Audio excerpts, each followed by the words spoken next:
Hello, bachcho, let's see the question first. The question says that two thermally insulated vessels, 1 and 2, are filled with air and connected by short tube equipped with wall. The volumes of vessels and pressures and temperature of air in known are V1, P1, T1, P2, P2, T2. Find air temperature and pressure established after opening the wall. So students, सबसे पहले आपको समझना होगा की concept क्या use हो रहा है. So की concept is conservation of energy.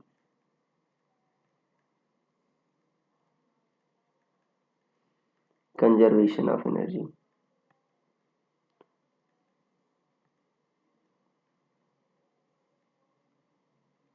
देखो बच्चों, कुछ ऐसे सिस्टम है आपका, दो आपके वॉल्व्स हैं ऐसे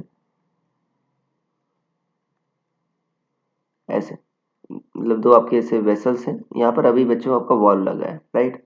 पहले वॉल मान लो क्लोज है, अभी क्या कर दिया बच्चों, बाद में आपने वॉल ओपन कर दिया, तो कुछ ऐसा सिस्टम बन जाएगा. पहले में प्रेशर P1, वॉल्यूम V1 और temperature T1, P2, V2 and T2, ये शुरुआत में था. देखो बच्चों, आइडियल गैस इक्वेशन के हिसाब से क्या होता है, PV इक्वल टू nRT होता है. तो n क्या होगा, PV by RT. So N1 क्या होगा, पहले वाले में बच्चों आपका PV बाई RT1 होगा, P1 V1 बाई RT1, ये होगा नंबर ऑफ मोल्स. दूसरे में क्या होगा, N2 P2 V2 by RT2, ये होगा. तो जब बच्चों आप ओपन कर रहे हो तो ये थर्मली इंसुलेटेड है, मतलब कोई भी आपका कोई बाहर से हीट नहीं दे रहा है, तो जो गैस की बच्चों इंटरनल एनर्जी होगी वो सेम रहेगी. दोनों में एयर है, दोनों का मैं डिग्री ऑफ फ्रीडम F मान रहा हूँ. सो जो U होता है बच्चों, इंटरनल एनर्जी ऑफ गैस, वो होता है F/2 nRT. तो वो आपका शुरुआत में और बाद में सेम रहेगी.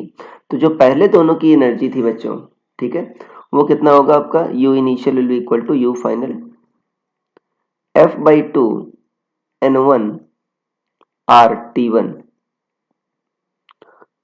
देखो और N, देखो nRTU क्या होगा बच्चों, PV होगा, प्लस F/2 N2 RT2. बाद में दोनों का टेम्परेचर क्या हो जा रहा है, सेम हो रहा है, तो F/2 N1 plus N2 RT, ये होगा बच्चों. सो R कट, ठीक है, देखो यहाँ पर बच्चों F/2 कट गया. nRT क्या लिख दो, PV लिख दो बच्चों. अभी यहाँ पर R नहीं कटा है बच्चों, यहाँ पर R है वैसे अभी. तो N1 RT1 बच्चों ये क्या हो गया, P1 V1, और ये कितना हो गया, P2 V2 equal to N1 plus N2 RT, ये हो गया. तो इसको दूसरे पेज पे लिखते हैं, P1 V1 plus P2 V2 equal to N1 plus N2 RT. P1 V1 plus P2 V2, N1 क्या है बच्चों, P1 V1 by RT1 plus P2 V2 by RT2 into RT. तो देखो बच्चों R क्या होगा, कैंसिल आउट कर देगा इसको, मतलब इस R को कैंसिल आउट कर देगा. सो T क्या होगा बच्चों आपका, P1 V1 plus P2 V2 upon P1 V1 by T1 plus P2 V2 by T2, ये होगा बच्चों. तो ये टेम्परेचर आ गया. अब कह रहा है कि आपका टेम्परेचर तो आ गया बच्चों, प्रेशर भी फाइंड करना है. अब बाद में क्या हो जा रहा है बच्चों, दोनों सिंगल आपके वेसल बन जा रहे हैं, तो V1 प्लस V2 वॉल्यूम हो गया अभी, और प्रेशर आपका कॉमन हो गया, तो ऐसा बिहेव कर रहा है. और मोल्स क्या हो गए आपके, N1 प्लस N2. सो P क्या होगा आपका, nRT बाई V. n की जगह रखोगे N1 plus N2 RT by V, कितना आ जाएगा आपका, RT बाई V. देखो बच्चों, ये N1 प्लस N2 ही तो था, राइट. और ठीक है, तो यहाँ पर N1 प्लस N2 क्या होगा, P1 V1 plus P2 V2, sorry N1 plus आपका, ये N1 plus P1 V1 by T1 था बच्चों, plus P2 V2 by T2 था, ये था आपका N1 प्लस, यहाँ पर R भी था, right.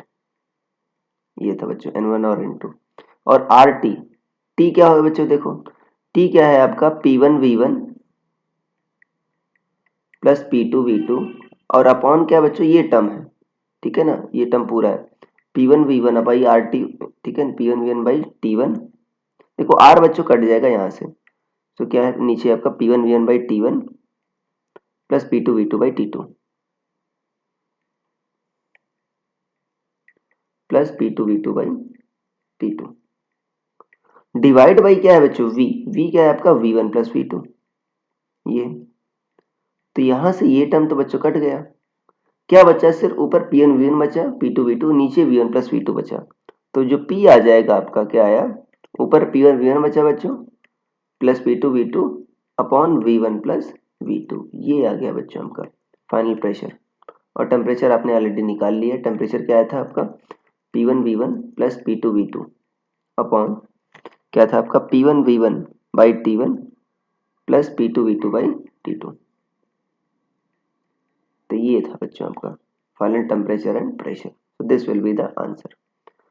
So I hope you understood it well. Best of luck.